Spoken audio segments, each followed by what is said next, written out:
Muy buenas a todos, aquí Adolfo Ruiz Calleja en un nuevo podcast del blog numismático. En este caso voy a hablar de los 8 reales de Potosí de 1774. Estos 8 reales de Carlos III que tanto gustan los coleccionistas. Esto lo hago porque la casa de subastas Coins Numismatic Barcelona tiene una nueva subasta para el día 30 de marzo de 2024. Es decir, el próximo sábado, el Sábado Santo. Es una subasta muy amplia que tiene 1.244 lotes en total. Como siempre, Coins Numismatic Barcelona representa muchísimos países, tiene 125 países representados en esta subasta y bueno, pues la mayor presencia es de España. Hay muchas monedas españolas, muchas de ellas de plata, tipo duros hay muchísimos, tanto del siglo XVIII, XIX, muchas 5 pesetas también del centenario. Yo creo que hay bastante que va a gustar, sobre todo, como digo, a los coleccionistas de moneda de plata y especialmente a los de tipo duro. Bueno, sin más, vamos con estos 8 reales de 1764 que tiene uno Coins Numismatic Barcelona en MS63. Y esto probablemente no sorprende demasiado a los coleccionistas de moneda de Carlos III o a los coleccionistas de moneda de Potosí, porque es bien sabido que justo del año 1774 se encuentran con relativa facilidad monedas en alta conservación. Cuando digo esto no significa que sean baratas, o sea, que sea fácil encontrarlo y que, digamos, en una semana encuentres 4 o 5 ejemplares. No. Son monedas escasas, pero justamente este año es un año en el que aparecen en el mercado, pues de vez en cuando, ejemplares en alta conservación.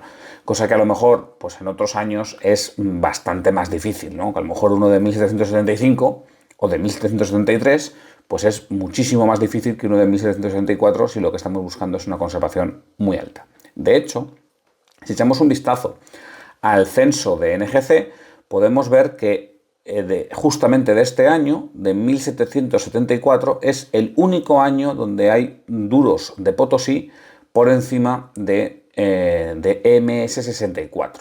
O sea, ya no es que estemos hablando de un grado muy alto, sino que puede haber incluso algún ejemplar muy raro, pero de una calidad altísima. Incluso con lo que llaman proof-like, ¿no? O sea, que parece una acuñación prof.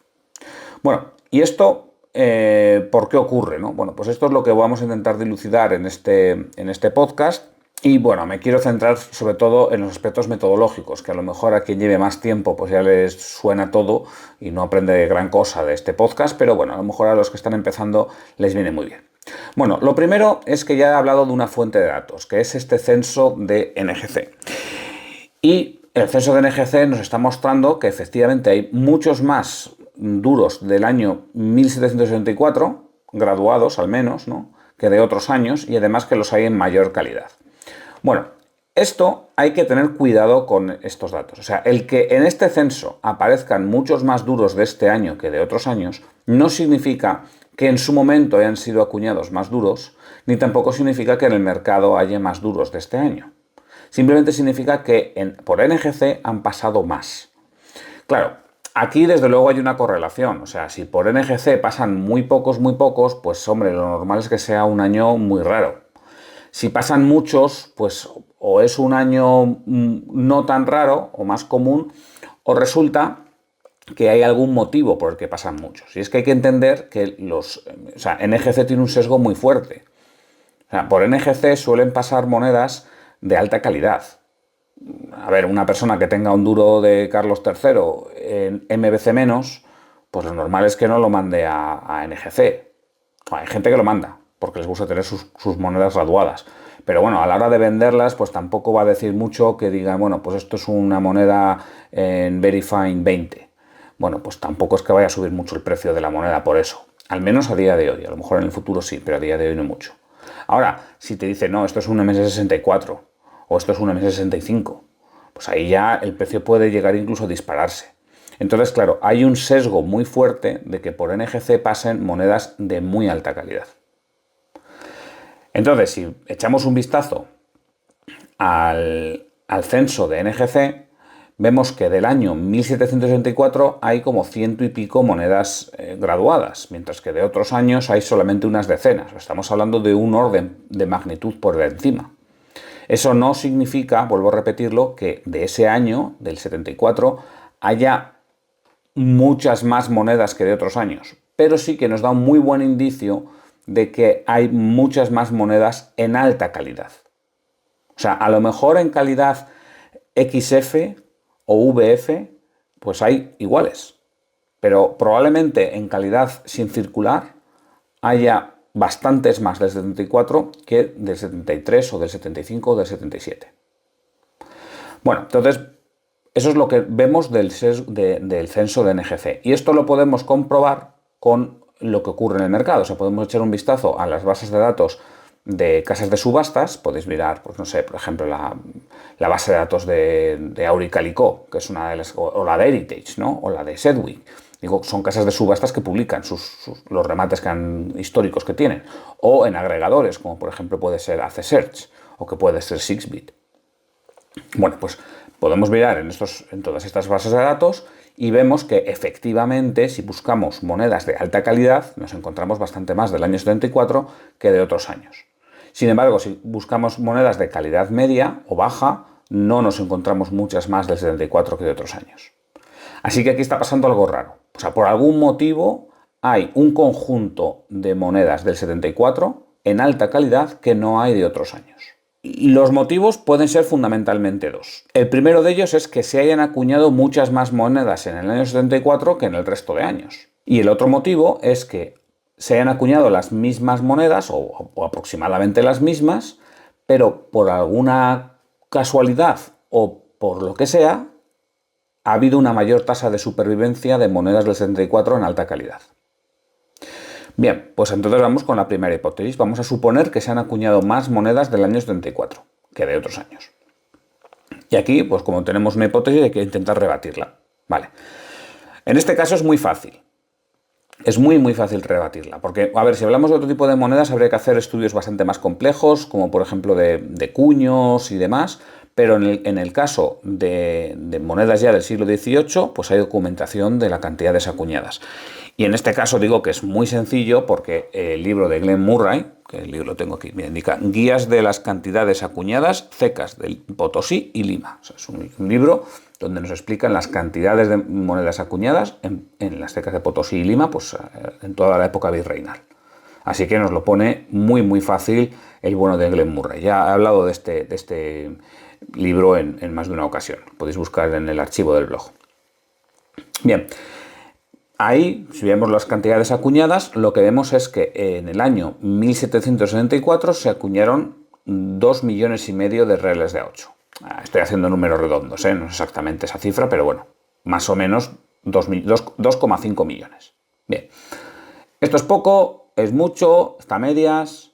Bueno, pues es bastante más de lo que se habían acuñado los años anteriores en la Casa de Moneda de Potosí, o mejor dicho, en la segunda Casa de Moneda de Potosí. A ver, esto es normal, porque si recordáis, esto cuando estuve en Potosí os lo expliqué con mucho detalle, la primera Casa de Moneda de Potosí cierra en 1773, mientras que la segunda abre en 1767. Con lo cual, entre 1767 y 1773 hay una competencia entre ambas casas de moneda, una que estaba acuñando a martillo y la otra que estaba a medio terminar, todavía no se había terminado del todo, y que acuñaba a volante y con un sistema de molinos y demás. Bien, entonces es normal que ya una vez que cierra la primera casa de moneda, pues entonces la segunda casa de moneda fabrica mucha más moneda, obviamente. Vale. Eso ocurre en 1774, con lo cual, como digo, en el 74 se acuñó muchos más reales de A8 que en los años anteriores. Pero si comparamos el 74 con los años venideros, los años siguientes, vemos que no es el caso. O sea que en el año 75 se acuñaron 2,8 millones de ejemplares. O sea, se aumentó de 2,5 a 2,8 en el 75. Pero es que en el 76 se acuñaron 3,6 millones. En el 77 se acuñaron 3,8 y en el 78 se acuñó 4,5 millones. Luego descendió un poco. Pero aquí podéis ver cómo la cantidad de plata acuñada en la Casa de Moneda de Potosí fue aumentando a partir del año 74. Con lo cual, la cantidad de monedas acuñadas nos puede dar una explicación parcial de por qué en el 74 son más comunes que años anteriores, pero no porque es más común el 74 que años siguientes.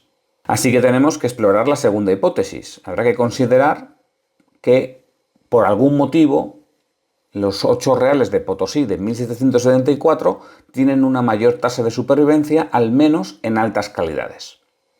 Y bueno, pues esto suele ser debido a los tesoros. O sea, que haya algún tesoro donde han aparecido muchas monedas de 1774. Y eso hace que en su día se enterrasen y haya sido más probable que esas monedas hayan llegado a nuestros días. Digo enterrasen, porque claro, hay muchos otros tesoros que, sobre todo de esta época, ¿no?, de siglos XVII y XVIII, que son tesoros marinos, son pecios. Se cargaron las monedas en un barco que iba, en muchos casos, a la península, pero bueno, podía ir a cualquier otro lugar, y el barco se hundió y ahí quedó, esperando a ser rescatado. Claro, si es una moneda de plata que ha estado en un pecio, lo normal es que esa moneda acabe destrozada, porque la plata es un metal que se oxida bastante, o sea, no es como el oro. El oro se puede rescatar de un pecio y que esté perfecto sin circular, pero la plata no, la plata va a estar deshecha. Entonces, bueno, no digo que todos los ejemplares vayan a estar deshechos, pero hombre, la mayoría. Y si nos damos cuenta de todas estas monedas de 1774 que están en altísima calidad, no hay ninguna que tenga problemas de corrosiones marinas ni nada por el estilo. Yo por lo menos no las he visto. Así que a priori habría que descartar los tesoros marinos. Bueno, entonces nos quedamos con los tesoros terrestres. Claro, a ver, una de las cuestiones es por qué 8 reales y no otro tipo de módulos. Porque también es verdad que decimos del año, pero también está el módulo. Resulta que hay más monedas de 8 reales que de otro tipo de módulo, de 1 real o de 2 reales de ese mismo año. Bueno, esto es más o menos normal si estamos pensando en tesoros. Porque hay que entender que los 8 reales eran monedas que se utilizaban mucho como reserva de valor, o sea, como forma de ahorro. No eran monedas pensadas para la compra diaria, ni mucho menos. La gente utilizaría para compra diaria, pues no sé, los cuartos de real, o el medio real, o el 2 reales, ¿no? Pero un 8 reales era una moneda para buscar la reserva de valor. Entonces, por eso, cuando había unos tesoros, pues bastante normal que se entierren monedas de 8 reales y no de otros módulos. Vale, pero seguimos en las mismas. ¿Y por qué del año 1774? Bueno, pues también lo que hay que pensar aquí es que, oye, pues a lo mejor resulta que es un año o un momento donde hay una inestabilidad política, donde hay una inseguridad ciudadana y por eso pues la gente entierra parte de su patrimonio y luego pues algunos de los que enterraron parte de su patrimonio pues acabaron muertos o yo que sé qué desgracia les pudo pasar y no pudieron rescatar ese patrimonio debajo de la tierra. Eso ocurrió mucho, por ejemplo en el siglo III, en el siglo IV ocurrió con muchísima frecuencia. ¿Hubo una inestabilidad política en los años venideros del año 1764? Pues sí, sí que la hubo.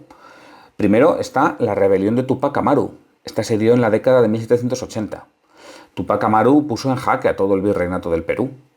Y es curioso que hoy en día pues, se le relacione con el indigenismo y se le relacione pues, con ciertos movimientos sociales actuales e incluso le dediquen estatuas y calles, tanto en Perú como en Bolivia, es alguien muy bien visto. De hecho, aparece hasta en un billete peruano. Bueno, tenéis que saber que para mí Tupac Amaru no tiene, vamos, ningún tipo de buen nombre. Sí que es cierto que es un hombre de su época, pero a ver, lo que hizo fue genocidios, literalmente. O sea, en Sorata fue un genocidio lo que hizo. Entonces, a día de hoy, reclamarle como una figura a la que rendir pleitesía me parece tremendo, ¿no? Entonces, bueno, pues ante esta inestabilidad que supuso esta rebelión de Tupac Amaru, es probable que mucha gente guardase sus tesoros y es probable también que algunos de los que guardaron sus tesoros muriesen durante esta rebelión. Y luego, por supuesto, vinieron todos los problemas derivados de la Guerra de la Independencia, que en el Alto Perú fue especialmente complicado, porque, bueno, pues Potosí ya sabéis que tuvo 3 invasiones. Eso también os lo expliqué o lo comenté cuando estuve allí en Potosí. Tuvo 3 invasiones de los porteños y, bueno, era un centro fundamentalmente realista y al final, bueno, pues acabaron independizándose, en mi opinión, cuando ya no les quedaba otra salida. Bueno, pues claro, todo esto también genera mucha inestabilidad política y un clima de guerra que duró pues 15 años prácticamente. Entonces, bueno, pues es normal que en estas épocas, ¿no? Pues primero durante la rebelión de Tupac Amaru y después durante pues toda la guerra de independencia apareciesen muchos tesoros, o sea, se escondiesen muchos tesoros que han aparecido más tarde, mejor dicho. Claro, pero de nuevo, esto no explica por qué del año 1774, porque en estos tesoros podría haber monedas del 74, o del 76, o del 78, o de los que sean. Y es más, si un tesoro se esconde en el año, no sé, 1792, podemos poneros, o 85, o cuando sea, pues estas monedas del 74, hombre, algo de circulación han tenido. Y lo normal es que presenten cierto desgaste o ciertos problemas. Entonces, de nuevo, aquí tenemos otra pregunta mayor. Esto no parece ser que estos tesoros sean los motivos por los que hay tantas monedas en alta conservación del año 1764. Así que habría que plantearse otra cuestión, y es que quizá apareció un tesoro concreto, o un par de ellos, o una serie de tesoros concretos, exclusivamente del año 1774, de, bueno, pues alguien, algún comerciante o quien fuese, que según sacó las monedas de la ceca, las escondió, o las guardó en su casa un tiempo y luego las escondió. Pero que sean, digamos, un conjunto de monedas en concreto. Salidas de la ceca, que han pasado por una sola mano y que se han enterrado en un solo tesoro. Bueno, pues tal parece ser el caso. De hecho, los numismáticos más viejos del lugar hablan de un tesoro que apareció por la zona de Potosí en la década de 1970. Se dice que fue un tesoro compuesto por varios cientos de monedas, algunos dicen 200, otros 250 y algunos que dicen incluso 300 y alguna. Bueno, pues esto, un tesoro de entre 200 y 300 monedas, vamos a dejarlo en ese rango, en altísima calidad y todas ellas del año 1774. Claro, el tema es que no sabemos más, porque quien se hizo con este tesoro enseguida lo dispersó, lo vendió, entró en el mercado y no tenemos pues ningún estudio hecho al respecto, ni sabemos dónde se encontró, dónde estaba enterrado. Bueno, quizá incluso no estuviese enterrado, podría haber aparecido entre las paredes de alguna casa vieja, ¿no? Cuando se tirase la casa, pues aparecía ahí una caja o una bolsa con todas estas monedas. No sabemos su contexto arqueológico, no sabemos su composición exacta, o sea, digamos que todo lo que hay son rumores, pero sí que es cierto que a mí me han llegado rumores de varias fuentes y todas apuntan a un tesoro en concreto de la década de 1970 y que este tesoro estaba compuesto exclusivamente por monedas del año 1774. Y bueno, pues la consecuencia de todo esto es que los 8 reales de 1774 es posible para los coleccionistas hacerse con ellos en alta calidad. A ver, cuando digo que es posible no significa que sea barato, porque un duro sin circular del siglo XVIII pues hay que pagarlo bien, o sea, eso está claro. Pero es posible hacerse con ellos. Si alguien quiere ser sibarita, puede llegar a adquirir un ejemplar en MS63 o incluso por encima. Pero claro, ahí cada vez que subimos un grado también hay que subir bastante el dinero que se paga. Claro, en otras fechas es prácticamente imposible. O sea, como digo, del año 74 es de la única fecha en la que se conoce algún ejemplar por encima del 64. ¿Vale? Entonces, si fuese esto del año 76, pues un MS63 sería, bueno, probablemente el mejor ejemplar conocido y una cosa maravillosa. Del año 74 es igual de maravilloso, simplemente hay más ejemplares y el coleccionista tiene que saber que va a tener más oportunidades. Pero claro, como digo, si la quiere, la va a tener que pagar. En definitiva, que quien quiera un duro en alta calidad de Potosí, que sepa que el año que más fácilmente va a poder encontrar es del año 74. Eso, como vuelvo a repetir, no significa que sean baratos, porque en alta calidad cualquier 8 reales del siglo XVIII es bien caro. Pero es posible encontrarlo. Y esto es una de las cosas que más cuesta entender, que hay veces que otras monedas son simplemente imposibles. Bueno, pues del año 74 es posible. Y el que quiera ser sibarita, que sepa que con el año 74 puede ser muy sibarita. Es un caso más o menos semejante a los 8 escudos de 1751 de Santiago. Solamente que esos 8 escudos en 1751 son bastante más comunes que los 8 reales de 1774. Bueno, espero que os haya gustado este podcast, espero que haya venido bien, sobre todo a los coleccionistas que están empezando, que así entiendan la metodología de cómo saber o por qué posibles causas pueden tener que aparezcan monedas puntualmente de alta calidad y por qué esto es importante para los coleccionistas. Os vuelvo a recomendar que echéis un vistazo a la subasta de Coins Numismatic Barcelona, como digo, para el día 30 de marzo de 2024. Y yo sin más me despido, un saludo y hasta pronto.